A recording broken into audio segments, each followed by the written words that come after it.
Hello, everyone, and welcome to Nature and Science Podcast, where science does care what you believe. I'm your host, Don Murphy. We explore the science behind the latest technological developments, ask the deep questions about existence, and seek verifiable truth leading to a clearer view of reality. We've all experienced the unrivaled feeling of holding a newborn baby. There's probably no stronger attachment than that between a parent and child. On this episode, we're going to explore how early childhood attachment influences mental health throughout life. Joining me to discuss this and other topics is psychiatrist and philosopher Dr. Traill Dowie. Great to be here with you, man. It's an absolute pleasure. Yeah, I know we had an earlier conversation that really sparked my interest, and I'm happy that we're going to get a chance to have a more expanded conversation. But first, I wanted to start off with really what inspired you to follow the journey you're on. Was there a Mm. particular moment that you remembered, or an epiphany maybe in your childhood that started you off on the journey you're on today? Yeah, well, I mean, I think there was a few things on a personal level. Um, I guess growing up, I became interested in books and reading and things like that when I was quite young. My father died when I was 11, and I guess I kind of turned to books and thinking as a form of solace as a child, I guess. But there's one moment in particular which really was a turning point in my life, actually, is I had a mentor, a guy named Raphael Locke. He was an incredible person. He's a consciousness researcher and a psychotherapist and a initiated shaman and all these like fascinating things. And Mhm.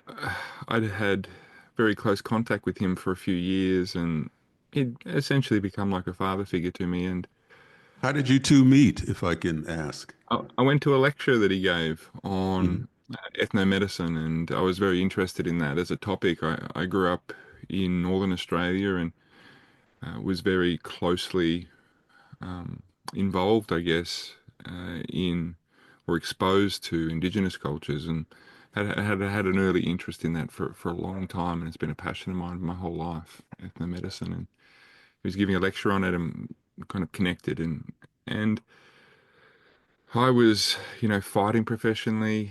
When I was 18, I started fighting professionally as an 18-year-old, and, I was working as a bouncer and a bodyguard and all these kinds of things, and going to uni, paying my way through uni through fighting, and things were, perhaps heading in a not very good direction. And he pulled me aside one day and he said, "You need to decide whether you're going to spend your life hurting people or whether you're going to spend your life helping people." Mhm. And he said, "If you're going to spend your life hurting people, we're done. Uh, And if you want to spend your life helping people, I'll be here for you for the rest of my life." And he stuck out his hand. He said, "But you need to decide now." Wow. So I shook his hand, and that was it. That was it. Yeah. And I think I was 22 when that happened. And Oh, what a great story. That is a particular turning point. I mean, we can't all, point to something so definitive as that, but that's it was a very sounds like a very clear turning point in your in my life. life, in my life, it certainly was. Yeah, it was a moment of clarification. And I wouldn't say it was an easy decision to make either, but it certainly has led me to where I am in my life now. Understand. Well, in the area of mental health, there have been so many different therapies and approaches to mental health over the years, if not over the millennia. And when most people think about therapy for mental health, they think of psychotherapy. Of course, they think of Dr. Freud and his work in psychoanalysis. I Sure. mean, that comes up, of course, in the popular culture or Mm. even just in general. That's all people know. But you're involved in some different approaches. So why don't you give us a sense of what you're involved in with respect to mental health? Yeah, I guess the two areas that I'm most active in at the moment, uh, working in the attachment repair space for adults, and I'm a co-founder of an approach called IAT, which is integrative attachment therapy. So we work very heavily in that area. The other area that um, work a lot in is in psychedelics. So psychedelics are, uh, well, they're legal in Australia for medical use. Um, Mhm.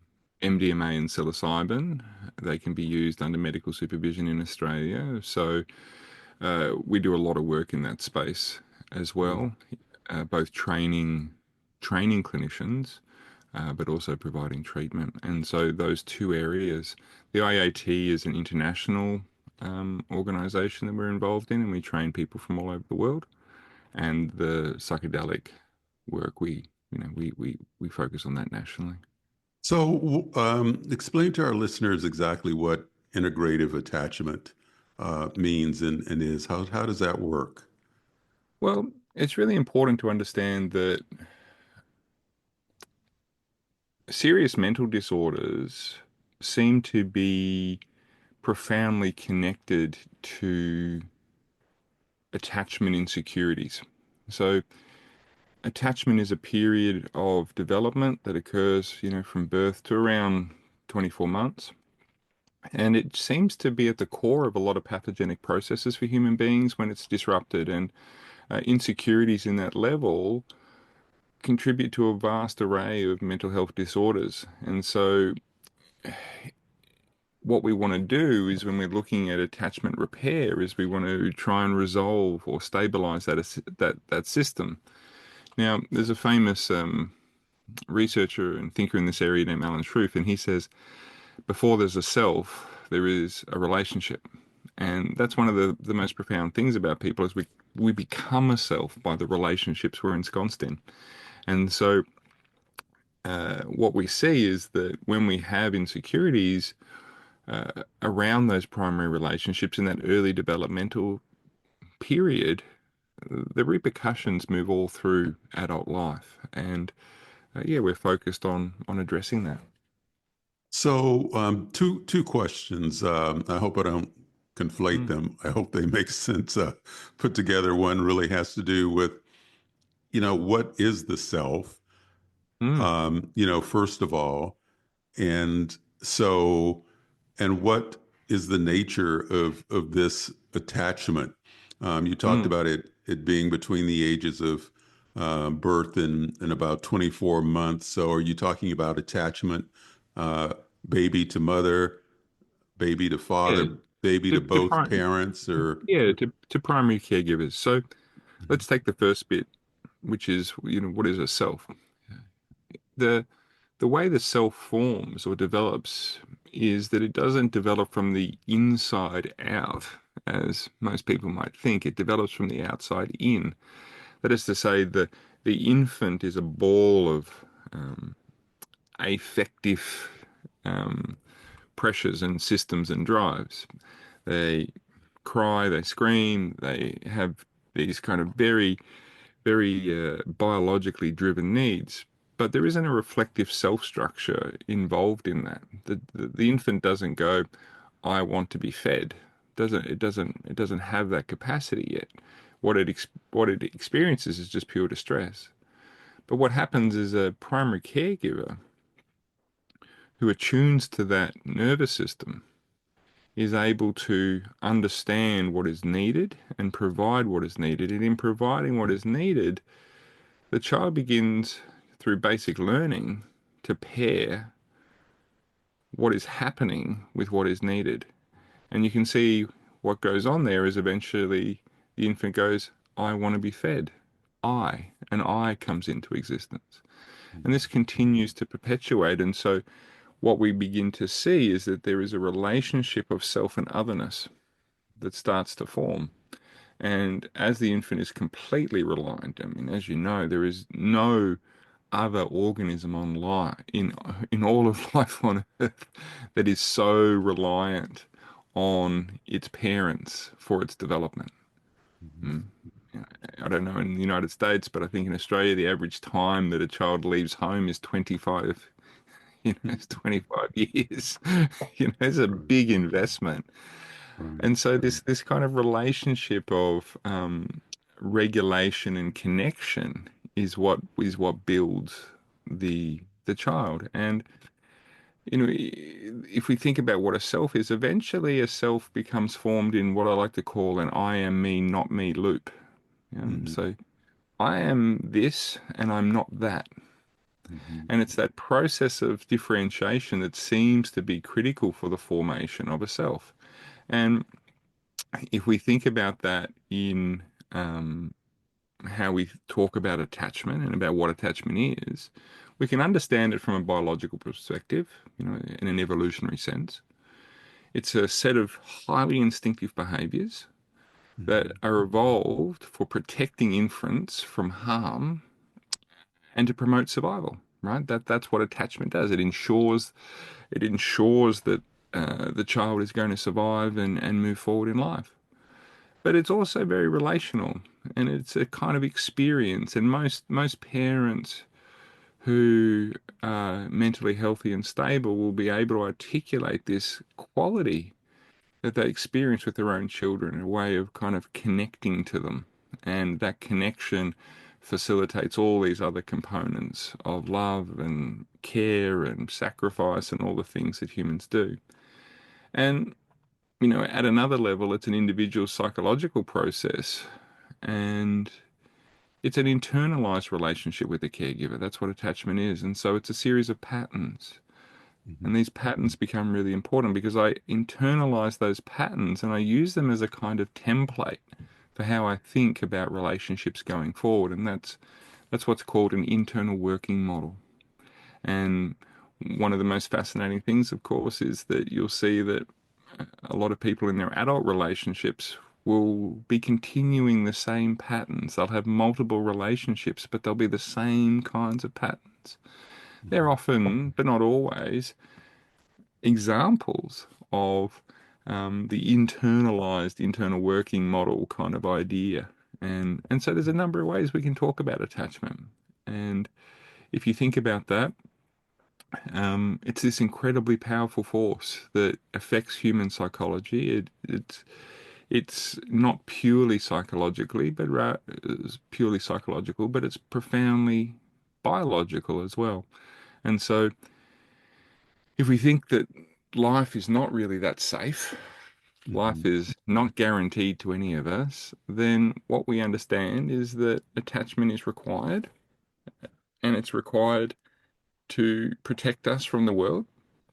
And we have a bunch of behaviors that you can look at in human beings that do that. And so if you think about infant attachment behaviors, they do things like proximity seeking, right? They want to be near the Mm-hmm. caregiver. And they do all sorts of things. They do smiling and crying and reaching and grasping and babbling. And what do adult human beings do when they see a child who's doing that? They feel instinctively drawn to respond.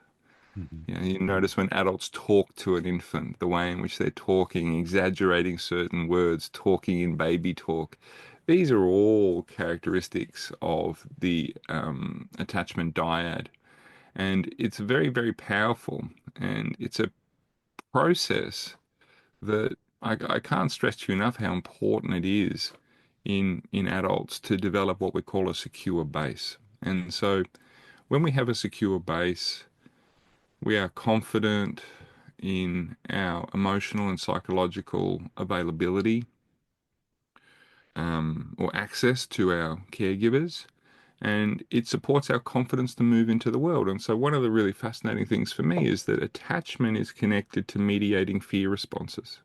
So, Mm-hmm. imagine we come into the world, upregulated fear response, right? So, we've got our Right. seeking instincts online. Like the little infant will straight away move towards the breast soon after birth and things like that. But upregulated, HPA axis is activated. There's distress. The hypothalamic pituitary adrenal axis is activated, and there's lots of that. The attachment is a down regulatory response. It brings things down. And so through the development period, the child having, well attuned caregiving right? Well-attuned caregiving, where the parent is, seeing what they need and really understanding what they need. So this quality of like seeing what the child needs is profound. The child is feeling safe. The child is feeling soothed. The Hmm. child gets expressed delight, right? That expressed delight, that pure joy in the mere existence um, of themselves, and they get what we call support for best self, which is exploratory, and we say these are the five conditions for secure attachment. When the infant receives those things, when the infant receives those and has those, it down regulates this fear response, creates security, which then allows exploration. And to begin with, it begins exploration in the environment. And so you can imagine a child who's safe, they go off into the environment, they're playing, they get a little bit scared, and what do? They turn back and look at their parent, and their parent's watching them, and they give them a nod, and the child's like, "All right, I'm safe," and they keep playing. That process then complexifies through all adult life as well. Yeah, and that capacity to explore and go into the environment is directly connected to our experience of safety. Now, what we'll see is there's a number of patterns of dysfunction. So we have a dismissive pattern, we have a preoccupied pattern, and we have a disorganized pattern. And a dismissive pattern, essentially the child has, as a way of coping with the lack of secure attachment, dismissed the caregiver and the need for attachment. And so we get a hypo-regulatory response in the attachment. And so they're uninterested in it. And so you'll see in adults with this, they won't think relationships are important. They'll have what we call pseudo independence. They'll believe that they don't need relationships and they don't need people. And in relationship, when people start to get close to them, they kind of pull away or move away. Does that extend all the way to even, I mean, in extreme cases, even hostility towards others It and can. It, and it the can. ability to not empathize with others because you feel And so yeah, it can. It independent can. and detached? It can in extreme cases. Yeah, I think that would be accurate, Don, in extreme cases. And then on the other side, you got preoccupied. And the anxious preoccupied type is like clinging. It gets Needy, anxious at the yeah, and they're the very needy, clingy people. All right? right. And you can, think about that in relationship is what happens is the person tries and clings to somebody, and the more they cling, the more the person moves away. And then you have the disorganized type, and and so pre if the preoccupied is hyper activated, the dismissive is hypoactivated. The disorganized type is a swinging between the two, and that's associated with lots of mental illness and I understand. lots. If we could circle back to a couple of things that you said that Yeah, I of think our course. listeners would be interested in that are really important. You talked about this, I am this and not this, Yes. Yes. and it brings to mind the Cartesian notion of I think, therefore I am. Does that is so in the case of attachments and this development that you're talking about, you get to the point where you recognize yourself as an independent being. Yes. And what you're saying is that if I'm understanding you, is that develops out of this attachment that happens between age 0 and 24 months, and then of course on because it doesn't Yes. Yes. actually in there. But in a philosophical sense, are the two married, the I think, therefore I am, and the attachment notion of how Well, the self develops? hmm, yeah, I'm thinking about that.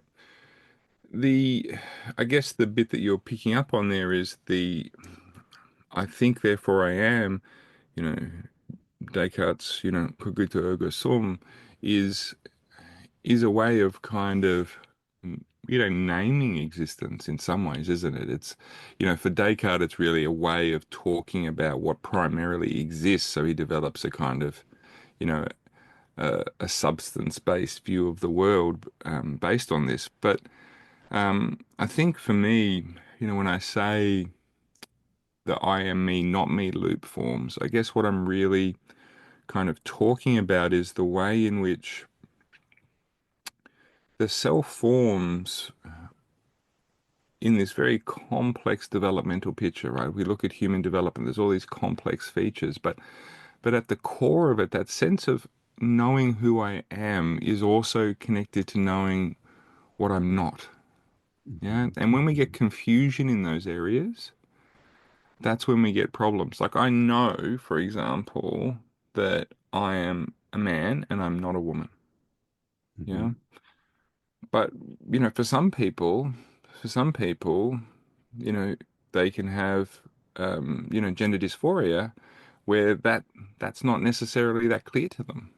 Yeah. Mhm. And so the clarification of I know I'm me and I'm not Don. I I am this and I'm not that. And the clearer I am in knowing who I am, the clearer I am in knowing who you are as well. And so there's a kind of clarification of relationship that happens through this. There is, in some ways, what Merleau-Ponty, the French philosopher, would have called a good dialectic here, a kind of uh, a becoming through difference. Mhm. And it's very, very important to understand human development following that kind of path because it doesn't just stop. Of course, it's continually evolving and moving back and forth. But And does that also extend to the some of the mental maladies that yes, are popularized, particularly in science fiction or on television, where mm, there's this confusion about who I am, that's all the right. way Yeah. from Dorian Gray to, Yes. Dr. Jekyll and Mr. Hyde? Yes. Yeah. I think that's exactly what I'm pointing to is that the confusion at the level of identity, is so profoundly disruptive to the functioning of the person, right? Because we need a consolidated sense of self-concept. It moves and it's fluid. And you think about, an epiphanous experience, you asked me about that earlier. Hmm. This is what I am. I believe I know what I am, but now I have information coming from the outside, which is so profoundly disruptive to my self-concept. What I thought I was, I have to change. And so what was not me now becomes part of me. That's part of Hmm. what development is, I think. Yeah. No, I Yeah. understand that. That's fascinating. Mm. Well, I think we've got at least a basic understanding of what integrative attachment is, and Well, but I should say that's attachment. Integrative attachment therapy is an approach that we've developed. It's an approach that was started by um, Dan Brown Mhm. and David Elliott, and uh, they were at Harvard. And what it does is what makes it integrative is we look at all the major treatment models for doing adult attachment repair, and we find an integrated framework for it. We have what Mhm. we call a three pillars approach. We have three distinct dimensions that we use in our practice. We have collaborative relationship. We have metacognition and mentalizing based practice. And we have something called the ideal parent figure protocol, which is an imaginal technique that we use. And so those three things we apply, and that uses the best of all the current models of adult attachment repair. So that's what the integrative attachment therapy is. So when someone comes to you and I mentioned all the other approaches, of course, um, to therapy for mental illness. So in your case, how does that work with a patient? I mean, does somebody come and sit down on a couch and lay down and you go through a process, or do Oh you well, give them a piece of paper with a map, a road map that they have to follow? no, What's the no. Well, approach? well, they would come in, and we'd have our initial kind of conversation and what they were coming for, and we would do some basic form of assessment. Typically, with attachment work, we do something called the adult attachment inventory or interview, I should say, and we get a pretty reliable sense of their attachment pattern. And then what we do is we would, start in a course of treatment, which would involve us, meeting probably weekly, and we would begin using those three pillars to support the person to begin to develop stimulation and reorganization of their attachment system. We'd be using the therapeutic relationship to support that. Plus, we'd be using the imagery and things like that. Often often, we don't do the attachment work just as, um, attachment only piece. Often it's part of clinicians, more generalized treatment. So, for example, if we're looking at trauma, we know that uh, patients with PTSD are much more likely to have disrupted attachment because attachment gives us regulatory capabilities. When we look at people with trauma, they have problems regulating emotion, regulating the experience, etc. So we may, in fact, if we're treating trauma, we may stabilize the attachment material before we get to treating the trauma. So, you imagine you had a veteran or someone like that, we may, before we started doing the traumatic processing work, we might actually stabilize the attachment system in the phase 1 component of the treatment. And how do you do that? How do you stabilize someone's attachment that's been through trauma? Well, by using exactly what I said before, using The this three model. pillars. Yeah, we use those three pillars, and so when we're treating trauma, we'll use what we call a multi-phasic treatment model. And so the first phase is always, there's lots of different phasic models. Sometimes Hmm. it's 3 phase, sometimes it's 5 phases. There's lots of different views on it, but essentially the first phase always involves something like safety, stabilization, and resources. Okay, and so we would see the attachment stabilization as part of that phase 1 work. And by producing that capacity to regulate and stabilize within the attachment system, then we're really equipping the person to be able to tolerate what in phase 2 work is normally a form of exposure. And that exposure work is very important to work through. Once we've done that, the next phases involve some kind of integration, and that integration, in my opinion, should involve integration into one's self-concept. Yeah, so it's identity-based work, the type of stuff we're talking about here. Who I am, who am I now? You can imagine a soldier who's gone through all of this stuff. We process the trauma, but they have to figure out who are they going to be Hmm. now that they're no longer a soldier. It's very difficult to come back from an environment like war where you've been trained and prepared to kill people and come into regular society where those skills are not very readily utilized and that way of being is really not that well supported. So we have to find a different way of being, and it can't be pretending that you weren't a soldier. It has to be something like, how do I move forward with what I've learned and who I've become and take that into the world in a different kind of way.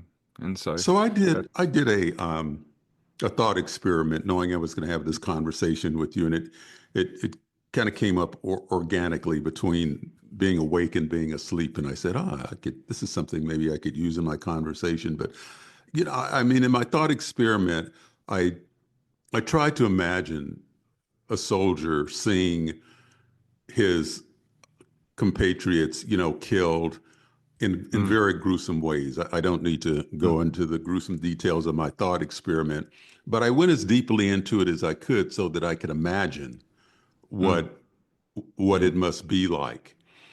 And then yeah, in the thought experiment, I married that with the fact that spontaneously in your mind, things come up from playing songs over and over again in your mind to remembering something, whether it was a wonderful experience at the beach you had last summer or whatever. These memories come up, quite unannounced sometimes. So if you have these yeah, gruesome memories and visions that are quite terrible, mm, in this integrative attachment therapy, which part of that integrative attachment therapy helps people go beyond that and somehow become objective enough to see that these are memories in the past. Yes, they happen. I understand they happen.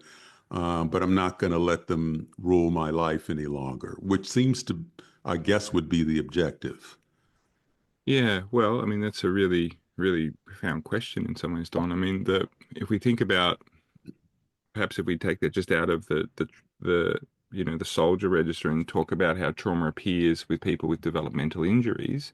So Right. often, for example, people with disorganized attachment will Hmm. have experienced what we call trauma of commission from their caregivers. People have been abused, molested, all these kinds of terrible Right. things that happen to people.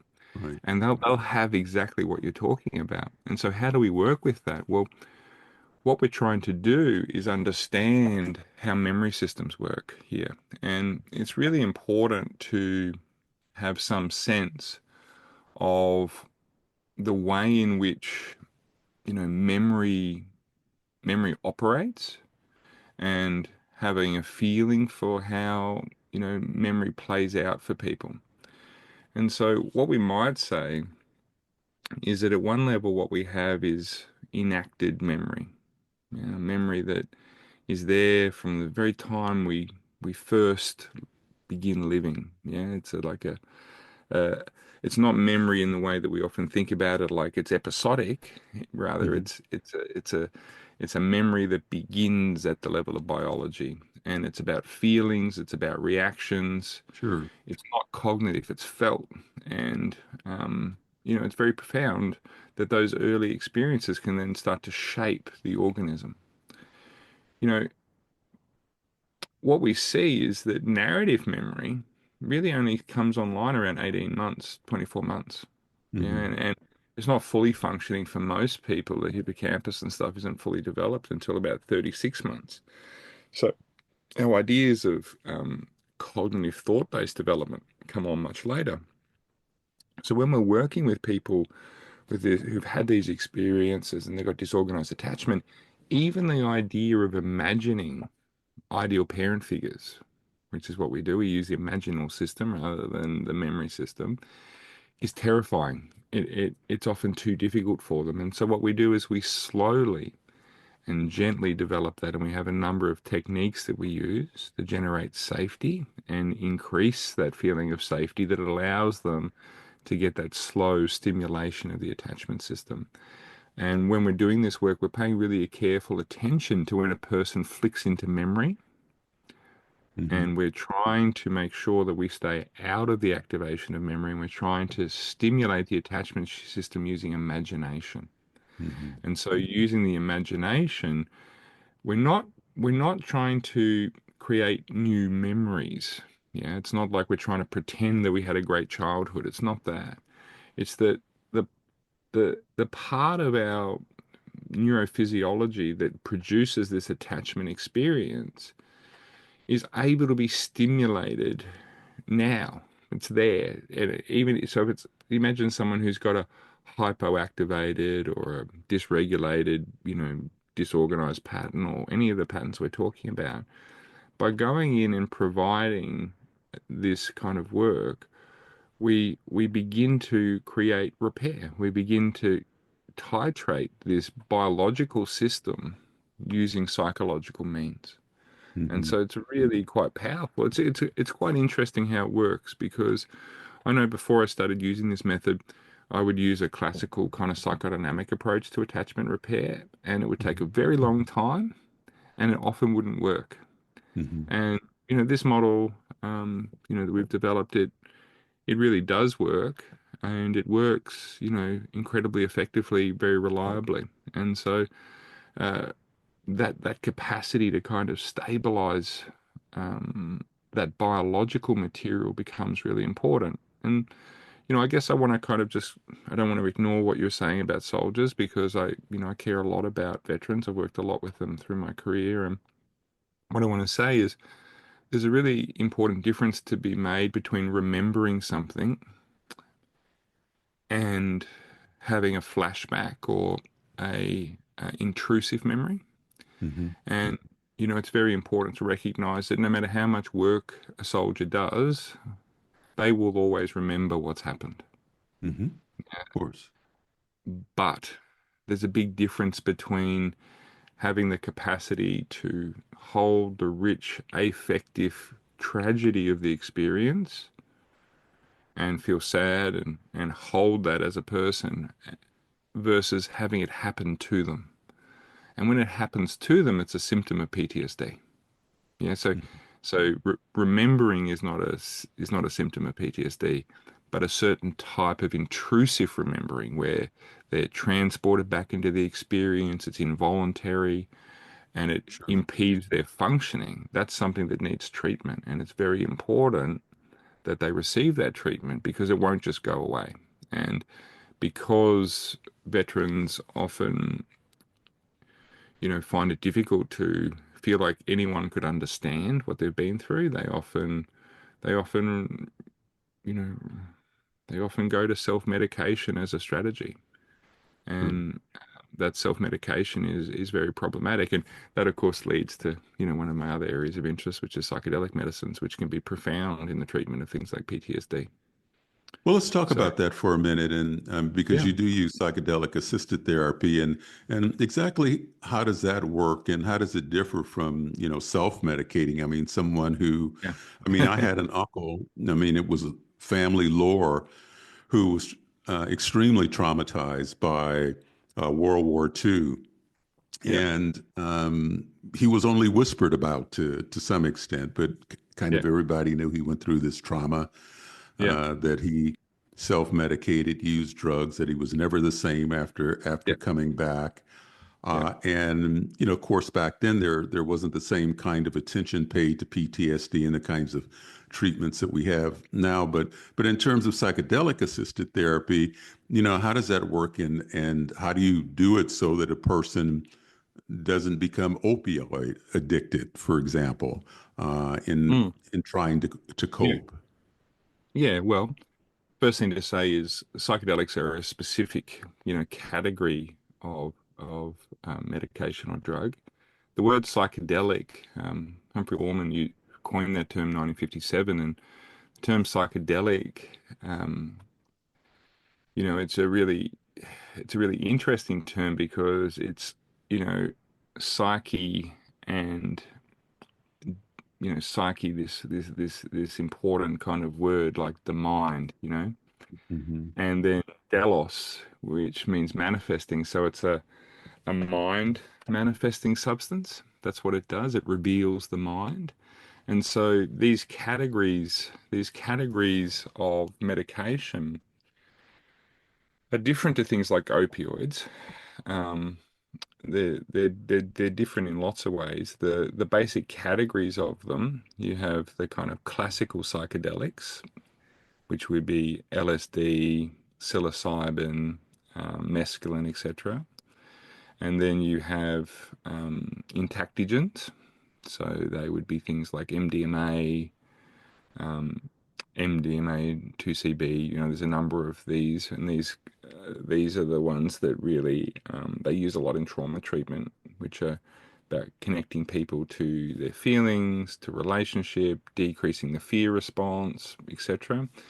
And then you've got your NMDA antagonist dissociatives, which are kind of pretty well known by people recreationally. So things like ketamine, PCP, they would be examples of those, and they're very strong. But um, the last category we'd probably normally talk about would be kappa opioid antagonist dissociatives, and that would be things like ibogaine, which have become very popular for people with very strong addictions and things like that. So there's a lot of them, Where's fentanyl but in I would that say, category? I know our listeners would want to know what category that's in well, and why it's so fentanyl's attractive to people. fentanyl's an opioid, so it's a synthetic opioid, so it's not one of these drugs. So Right. it's none, and so it's important to understand that you know most of these medications, they don't produce physically addictive symptoms or side effects. They're not that kind of thing. So you take something like psilocybin. If you start taking psilocybin every day, within a couple of days it'll stop working. You know, Hmm. it does, you will know you'll have very little um, reactivity to it because your body becomes adjusted to it very, very quickly. So it's important to kind of understand that these medications have this very particular set of qualities to them. And, if we think about the one that's used clinically most today, the ones that are used clinically, it's MDMA and psilocybin. MDMA, sometimes people say, is not a true psychedelic, but it, What does that stand it, for, MDNA? oh God, the full name of it is I can't even remember at the moment. That's okay. I'll It's put it in the show notes and up on the yeah, screen. yeah. It's what recreationally people would associate with ecstasy. Hmm. Yeah. Okay. So these are very these are very powerful drugs which illuminate the mind in different ways. And uh, when we're talking about people taking them, you asked the point originally about what's the difference between taking them in a recreational setting and taking them in a clinical setting, and there are big differences. Um, Obviously, there is the quality of the medication itself. Often, if you're taking these things taken from an illegal source, the quality of what you're taking can be highly questionable. But number two, it's been well developed in the research, this idea of what we call the set and the setting, that the mindset that you have and the setting you're in will have a definitive effect on the experience that you have. And so if you're taking these drugs in a kind of, loud, social area with there's not much safety, you're not going to have the same kind of experience as you're going to have taking this in a structured clinical setting where there's a lot of focus on setting the conditions to allow people to have the kind of experience that they need to have. Now, it's really interesting. One of the most interesting things I think about psychedelics is, and I'm certainly not a massive advocate for psychedelic use willy-nilly. These things are very powerful, and like anything that's powerful, it should be held culturally and socially in a kind of very carefully monitored way, I think. I've certainly spent much of my career working with people who have psychedelic injuries from excessive and inappropriate use in Right. in the social environments. But clinically, these are some of the safest medications that we have available to us. They're very, very safe. Things like psilocybin are just very, very safe. Do they help in, And in the integrative attachment therapy, or are they a separate kind of therapy? very separate kind of therapy, very separate. We see them as kind of distinctly and different. But um, when we think about it, it's really interesting is that the United Nations put forward their essential ban on psychedelics in about 1971, I think it was, and this is coincides with Nixon's war on drugs and all this kind of things, all this stuff starting. The the interesting thing about that is psychedelics have been a central part of most societies throughout history, except for this little period in our time from 1971 until recently when they've started to be explored again. They've been central to what we do. I mean, even if you go back to ancient Greece and you go back to the Eleusinian mystery schools, which are the things that all the philosophers went through, Hmm. they were using ergot. They were using ergot, and that use of ergot is like was a profound component of the birth of Western civilization. And If you that's a think type about of Christian, psychedelic drug or yeah, psychedelic. yeah, yes, it's a like a fungus that grows on wheat and stuff, and they use it in a certain kind of way, and they create a mixture with it, and yeah, it does all these incredible things, right? And even if you think about Christianity, um, there's a wonderful book called the sacred mushroom and the cross, and it looks at the development of psychedelics in the formation of Christianity. So there's these very interesting, interesting backgrounds to the whole thing. Right. Yeah. Understand. Well, we've got to move on because we're going to kind of run Yeah. out of time. You've had such an interesting career in development, both philosophically and, clinically with what you're doing. Yeah. Yeah. Um, you mentioned you spent time in the United States and you met Dr. Cornell West, who's quite famous internationally and nationally, Yeah. and you interacted with him and he became a kind of friend and mentor. How did that meeting come about and how has that influenced your thinking philosophically and clinically as you Oh, do your work? profoundly, profoundly. Yeah, it's my love for Cornell West is unabiding. I I was in Australia and I was actually been teaching, and when I was teaching, I was talking about the role of what we call paideia, which is a kind of the Greek word for education, Mm-hmm. and it's not this kind of go to university and get a certificate and get a job kind of attitude. Like the idea of paideia is such that and Cornell would describe it as the maturation of one's soul through death. The Mm-hmm. deep education is a transformation of the self. Like it has this kind of Yes. capacity to redefine who we are. That's what real education is about. And I was giving a lecture on this, and someone was like, "Oh, have you?" A colleague of mine was like, a friend of mine was like, "Have you?" You should listen to this lecture. It's this Cornell West. He goes, have you read any of his work? And I said, oh, I read Race Matters when I was, younger, but it didn't really catch me then in the same way. And I went back and listened to this lecture, and then I went and read all his work again. I was like, this guy, he's got, Mm-hmm. he's got, he's got my vibe here. I really Mm-hmm. resonate with this. And I was like, I need to do something about this. So I actually sold everything I owned at the time and got a half an hour meeting with him at Princeton. And I flew over to Princeton and I went over there to see him. And I walk in and I'll remember this my whole life because it was such a beautiful moment. And he said to me, he goes, so, what's a white brother from Australia doing coming to see, this particular black man? And I was like, well, Brother West, as you know, in Nietzsche's On Reading and Writing, he says, all that I love is written in blood and I hate idle readers. And I said, I'm finding everybody idle and nobody's writing in blood. So here I am. And he's like, ooh, we're going to get along just fine, brother. Sit down. And we started talking and ended up spending, I think, 10 days there with him that first trip and, going to seminars and classes and spending time and talking and just really engaging in thinking. And then, I did that every year for quite a long time. For nearly 10 years, I did that. Every year, I would go over and see him and spend time with him wherever he was working at the time. Well, you And mentioned one or two things he said that were profound. What's the most profound thing you took away from your years of interaction with him? It may have been several, but can you think of, one or two things that are the most profound?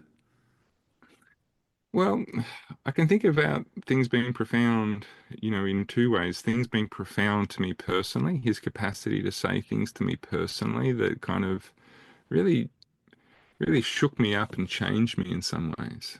And I can think then about also his, his intellectual profundity. And then there's also the way he exemplifies a certain kind of mode of being. And that's also incredibly profound to spend time with him to see what kind of person he is. I often say to him, I've met one Christian. You know, Nietzsche famously said there was one Christian and he died on the cross. And I'm like, well, he didn't meet Cornel West because he's a Christian. You know, um, Well, there's a Jesus happened to have said that straight and narrow is the path, and few there be that find it. So I would say out of the 7 billion people on the earth, the few would comport with what Jesus said. exactly. So I mean, so there's a lot of levels of profundity. He said things to me on a personal level that have really changed me. There's watching and spending time with him. It's inspired me in many ways to try and be a better person. And then intellectually, there's things that he said that have also, you know, been important. So I don't know which one you're most interested in, but there's a lot of profundity coming out of that man. Well, what you first mentioned, and I think it's worth repeating it about education and the transition of the soul, and Mm, education being kind of about the death of part of you and then the rebirth, mm, which is a profound theme in many, spiritual disciplines, and particularly in Christianity, that of course people ignore today, the rebirth mm, aspect of that yeah, with respect to educating the soul and being yes, reborn. So that sounds like an awfully, profound thing that is pretty much ignored now with respect to Christianity in particular, and spiritual disciplines in general, unfortunately. absolutely. Yeah. Absolutely. Yeah. Yeah. And so, it's incredible like that. And that, I mean, that's had a massive effect on me and had a massive effect on students that I've had over the years. Incredible intellectually for me. Um, part of, I mean, we've spoken about this briefly before, but part of what really drew me in with Cornell's work is also his relationship to music. And Mhm. my Right. philosophy PhD, Right. which Cornell was a supervisor of, was really focused on using African American music as a basis for reimagining philosophy Hmm. and thinking about the profundity in that musical tradition in particular and how it can affect our way of thinking. And Right. uh, his involvement in developing that thinking for me has been huge. I did a whole PhD on kind of conceptualizing and thinking about that. Right, because you talked when we talked earlier, and I think it's worth mentioning in this part of our conversation, you talked about jazz in particular and how, in terms of relationships and connectedness and being connected, of course, and to one another, you have to listen, you have to be in rhythm, you have to be in harmony, you can't be off on your own. Yeah, And all these things are important to human development and understanding who you are, not just alone, but in terms of what a group is doing and how it creates a society. And in this sense, yeah, a society of music when you're talking about that's jazz. right. It's one of the three pillars of jazz, right? It's swinging. Hmm. This capacity to kind of be with, to be connected in, to be in the pocket, as they would say, to think with and alongside rather than against. These are the finding a place, knowing when your turn is and when to give your turn to somebody else, how to lift, to use you know, a spiritual, an eager spiritual reference there, to lift the voice of everybody in the piece, Hmm. to be able to kind of create music together. Right. That's an important piece, and I think if you take that as a generalized metaphor for living, there's something very profound about that. We're often so adversarial. We're often so, you know, individualistic. We're often kind of pulling apart. We're trying to get ahead. But there is a kind of way in which, by collaborating, by moving together, by getting into sync, we can produce something better than any one of us can make by ourselves. Yeah, And something that's that's important. transcendent for sure. That's right. Yeah, So and it's I don't want to leave this momentary. conversation without talking about, we were talking about Cornell West, and of course he spent Yeah. much of his time writing and talking about race. You and I Mm, had a conversation about it. I have my own views and opinion on it. So do yeah. you. Um, but and I'll just start off this part of the questioning with the fact that, um, of course, there are different ways of looking at race biologically Mm, and genetically. There's no such thing as race, mm, but it yeah. persists in society from a social construct, and it's important to some people and not important to other people. What did you glean from your conversations with Cornell West with respect to race, and what did you come away feeling? Well, well, I think, for me, the question of race, whilst, your your articulation about the biological kind of reality of it, I think is incredibly true. We're human beings, and that should differentiate us, but the reality shouldn't differentiate us. But the reality is that uh, the way we look at each other and the way we formulate these ideas of difference, So Mhm. I am me, not me. I'm white, you're black, you're this, you're that. These can often be points of kind of difference that get used as ways of kind of having prejudice towards people. Now, when I think about this, though, for me, race has a lot to do, I think, with class as well. It has a lot to do with economics. It has a lot to do with the way in which certain kind of features of society, are wrapped up, and connected to each other in these ways. I think about race in a country like Australia, and it's very interesting, like spending time in the US and then in Australia, like there's lots of differences. There's lots of similarities, but there's lots of differences. And, in Australia, we have, a profound, profound issue with the way we treat Indigenous Australians. Like it's a profound problem in this country. Mhm. Um, Indigenous Australians make up 2% of the population and make up 30% of the prison population. Mhm. Um, they live. I don't know what the latest count is, but perhaps something like 20 years shorter lives than white Australians. There's these problems, but it's interesting the way in which people people frame kind of these problems in either ors. There's these extremities that come up on. It's Mhm. like, you know, everything is a response to, um, you know, this genocide or colonialism or slavery, which I think sometimes diminishes much of the complexity. These are highly complex social, political issues, but there is always, I think, at heart, a psychological component, and that to me is the bit that I'm kind of most interested in, I guess, is the way it affects individual minds. And I Mhm. remember, I remember being struck by this. Cornell said to me this, and I'll be interested to hear your experience of this. He said, "I don't think any black man ever escapes some form of self-hatred in America." I Mhm. was like, really? He's like, he felt like that it was so internalized that the experience of not being okay because of the color of your skin was a message that you receive a lot, perhaps not from your immediate family, but from the broader community. And you know, I'm I'm interested. I mean, is that your experience of it? Do you have Well, a I different think I experience think of that? if I could keep this in the context of maybe attachment.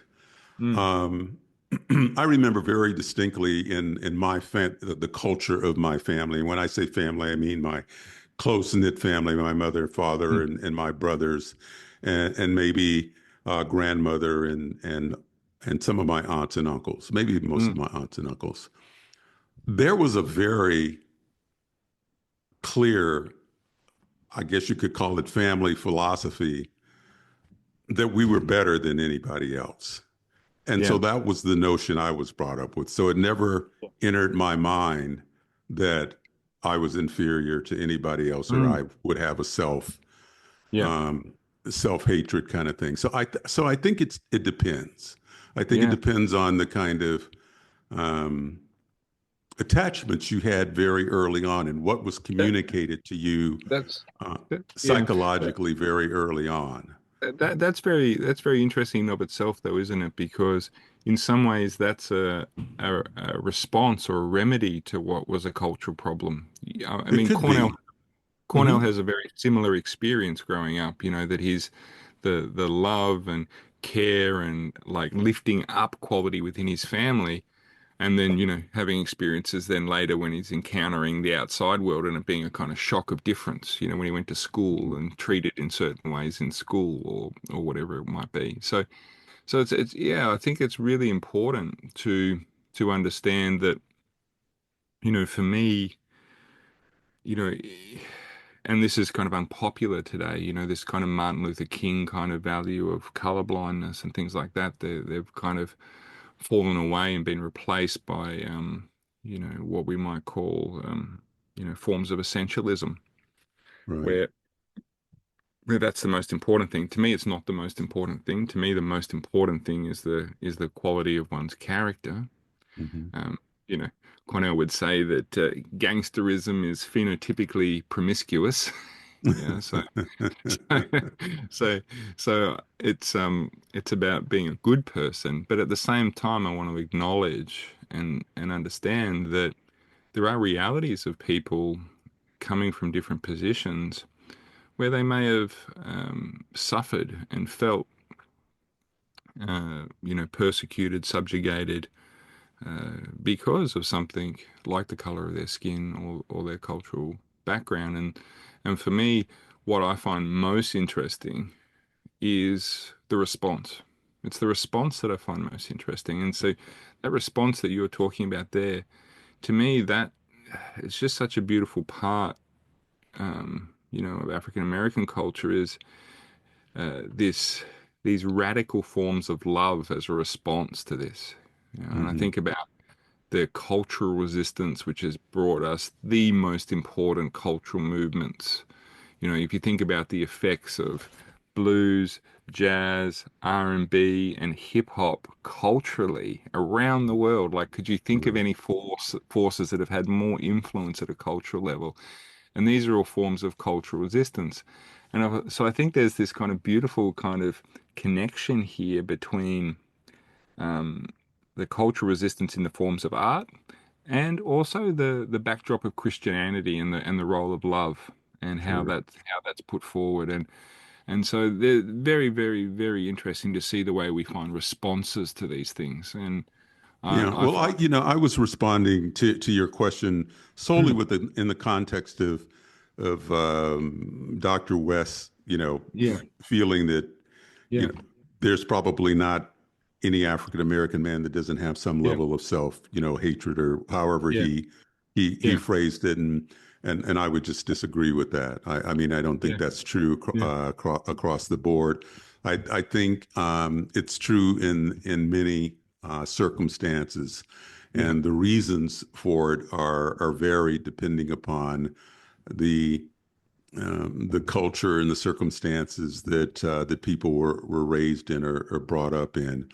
Because I certainly, don't mean it in the context of the existence of rabid, racism that I dealt with as a young man, as president of the NAACP in Los Angeles. mm, The thugs that I had to sit across the table from as we negotiated, civil rights. I didn't even go exactly. to my prom because I was in Las Vegas protesting against the discrimination against the culinary workers and the maids who were being victimized by the criminals that ran the enterprises in Las Vegas, and I So how sat does that? right next to some of the most prominent civil rights leaders of the time.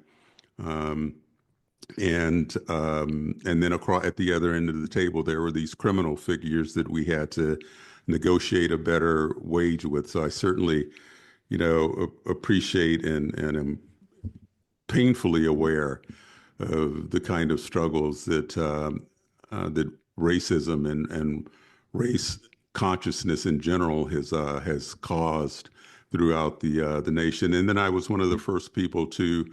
I don't know if you ever saw it, but it was a an exhibit called Without Sanctuary, and it's an exhibit on lynching, and it's very graphic. And it Yes. was first shown at the Martin Luther King Historical Site that's part of the National Park Service in Atlanta, Georgia. And then I displayed it at the National Underground Freedom Center in Cincinnati, Ohio, where I worked. And it's one of the most abhorrent things you'd ever want to see. But I did it because I thought it was important that people see what inhumanity to man really looks like and how bad things can get, and that needs to be within the consciousness of people.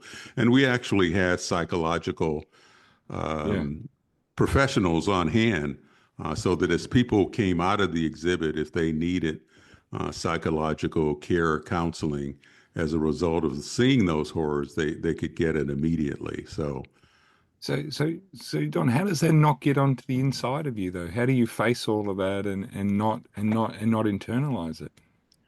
Yeah, so that's a good question. And so for me, that's kind of why I was responding. I would say it had to do with the kind of things that got instilled in us from a very young age. So how does it not, make you angry or make you think that all white people are the devil, for Yeah, example, yeah, yeah, yeah, if yeah. I can use that cliched phrase, but that's very real to some people.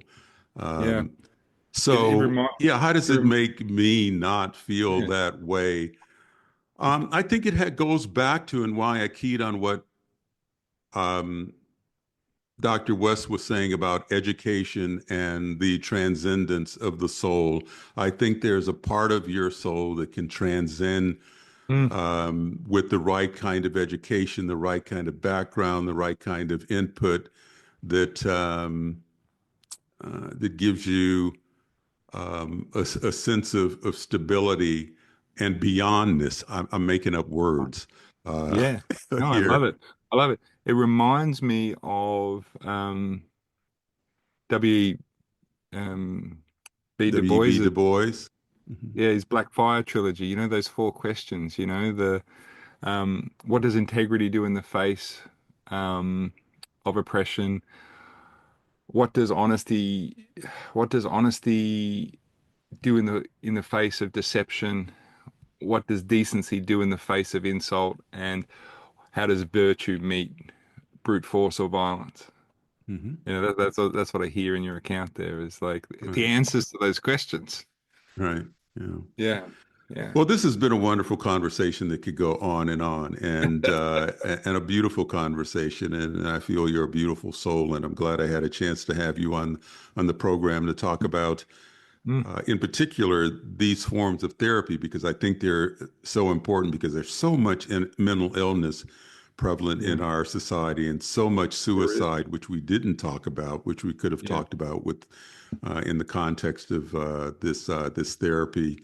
I think Mm, this would be 3 or 4 hour long podcast.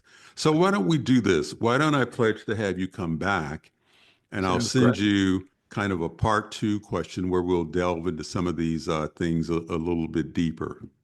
Sounds wonderful to me, Donna. Anytime. Love having a conversation. Thank you for joining me on Nature and Science Podcast. You can subscribe to the podcast at natureandsciencepodcast.com. Don't forget to hit that like button, and you're always welcome to leave a comment. Our next episode will explore how the gene editing tool CRISPR is being used to improve agriculture around the world. Ever wish you could grow blackberries without thorns or seeds? Well, tune into our next episode, and your wish may be closer than you think. As always, stay safe, share happiness, and remember, never stop questioning. Curiosity has its own reason for existing.